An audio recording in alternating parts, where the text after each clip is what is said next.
Doyle Drive, the original approach to the Golden Gate Bridge, was seismically unsafe. It was not expected to survive the next big earthquake. Its replacement had been an urgent priority, and that replacement would be called the Presidio Parkway. Phase 1 of the Presidio Parkway has gone from design to reality. As you can see, we're in a national park, so that makes it very unique. Usually you don't have billion-dollar projects going straight through a national park. Getting to this point involved the biggest demolition in Caltrans history. The reason for it was earthquake-related. The primary approach to the Golden Gate Bridge had become antiquated and could not be seismically retrofitted. Doyle Drive was built as part of the Golden Gate, connecting Golden Gate to the city. So it was built back in the 1930s, 1936 timeline, and it was built with that day's technology and the engineering know-how of the time. Various safety ratings, but the lowest rating on the Doyle Drive was a 2 out of 100. So there was urgency to get this done. There's urgency to get this done. In the 1930s, during the Depression, Congress helped fund construction of Doyle Drive through the New Deal. In 2009, during our recession, Congress helped fund construction of the Presidio Parkway through the American Recovery Act. When the project started, in order to do the high viaduct, we needed to remove nearly 800 trees. So there was this big visual change. So we had to do a lot of public information about that, let people know that the trees were going to be removed. There was a huge visual impact. People really knew when construction started because of this change. When we first started, there was palm trees, sensitive palm trees, historically had been there for a while. We had to move those. There was a manzanita bush that we found right before construction started that was thought to be extinct.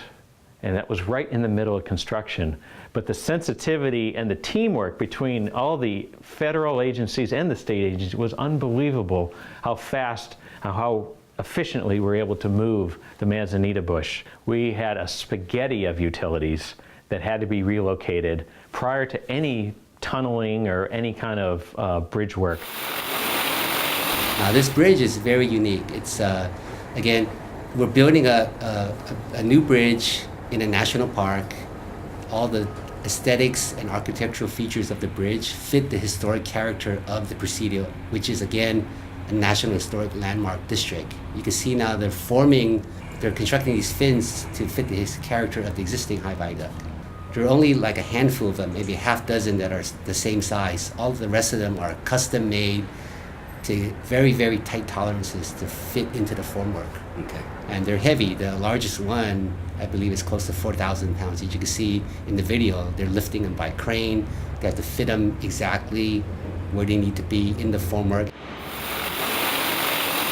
You've got residents, you've got the Golden Gate Bridge, millions of visitors every year. There is also a national cemetery, so truly sacred ground. We were very careful to not even get close to any cemetery graves.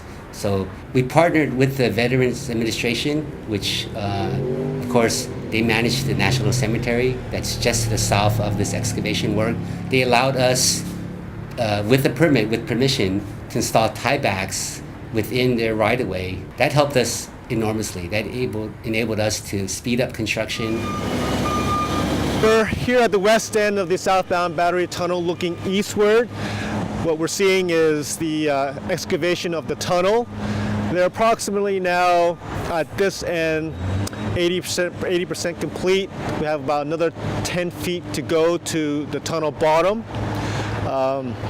What's interesting about this tunnel is that it's a cut and cover tunnel, not a traditional tunnel where one would think that we use tunnel boring machines and we're drilling a hole in the ground.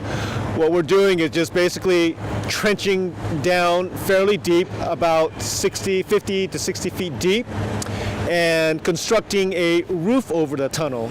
To the north, there was live traffic, 120,000 cars a day. To the south, inches away from the tunnel, was the National Cemetery, very close quarters. 2 inches at one end of the cemetery. On the other side, about a foot clearance, between the existing Doyle Drive and the National Cemetery. We're literally threading the needle. Because the Presidio is a national park and national historic landmark, with residents, businesses, and tourists, there were limitations on construction noise and on vibrations that could damage historic buildings. This mammoth oscillator twisted instead of pounded these steel casings into the ground for the viaduct's columns. Sometimes noise was reduced by pure luck. Actually, this is a sample of sandstone from the west end of the tunnel excavation. We actually thought it would be harder than what we anticipated, that we had thought that we'd had to do some blasting. But fortunately, we were able to work the material and excavate it with traditional equipment.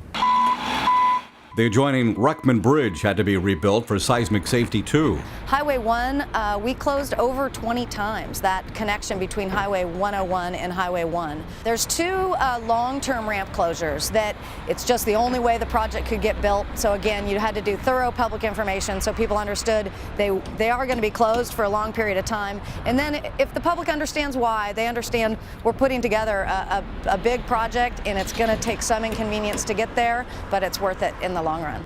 From the very beginning, the public was alerted that at some point, Doyle Drive itself would also have to be shut down so it could be torn down. And on that same weekend, a new temporary bypass would be completed, linking traffic to the just completed new tunnel and viaduct. After 3 years of construction, that weekend was set for April 27th through the 30th. The bridge would remain open, but the primary link to the bridge would be out of service for much of the 4-day weekend. Major traffic disruption was possible.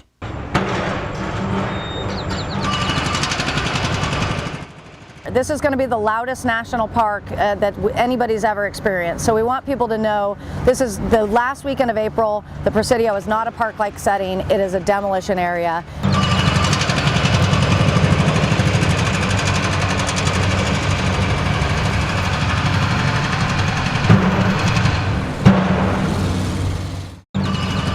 Over 40 hammers. That was just amazing. Yeah, the demolition was amazing. It really was a sight to see. It was a historic moment. There were over 40 huge excavators that were brought to this site. It's the largest single weekend demolition project that Caltrans has ever been involved in. And it was also quite a celebration for the Bay Area. We thought that we would get a lot of complaints from noise, but it turned out to be the opposite. The public wanted to see us in action. They wanted to see Doyle Drive come down, the demolition of Doyle. It's a historic event. Let me share some of the extreme efforts that were required to make this 57-hour transformation a success. There were 300 workers and a fleet of 40 excavators demolishing 151 bridge spans and 307 columns, demolished 65,000 tons of concrete, 2,500 tons of steel, placed 7,300 tons of rock as base for the new detour, 300 truckloads of asphalt, and we placed 7,300 feet of barrier rail to ensure the safety of the motoring public. Tuesday morning, May 1st, 2012, drivers, for the first time, drove on a seismically safe approach to the Golden Gate Bridge. For the first time, this movable barrier would prevent head-on collisions. In one dramatic weekend, the twin goals of seismic safety and traffic safety had been achieved. Drivers will continue to drive this temporary bypass through 2015, and both directions of traffic will share the tunnel and viaduct while Phase 2 is underway. So for Phase 2, there'll be a northbound high viaduct, a northbound battery tunnel, and then two new tunnels, the main post tunnels, and the whole east end, which is a new interchange which provides direct access to the Presidio and then new access to the marina. This completed vision of the Presidio Parkway will open in 2015. It will give the public unparalleled views of San Francisco Bay and the Golden Gate Bridge, and for the first time, much improved access to the beach in Crissy Field and to this national historic landmark known as the Presidio. I'm Mark Jones reporting from the Presidio Parkway Project.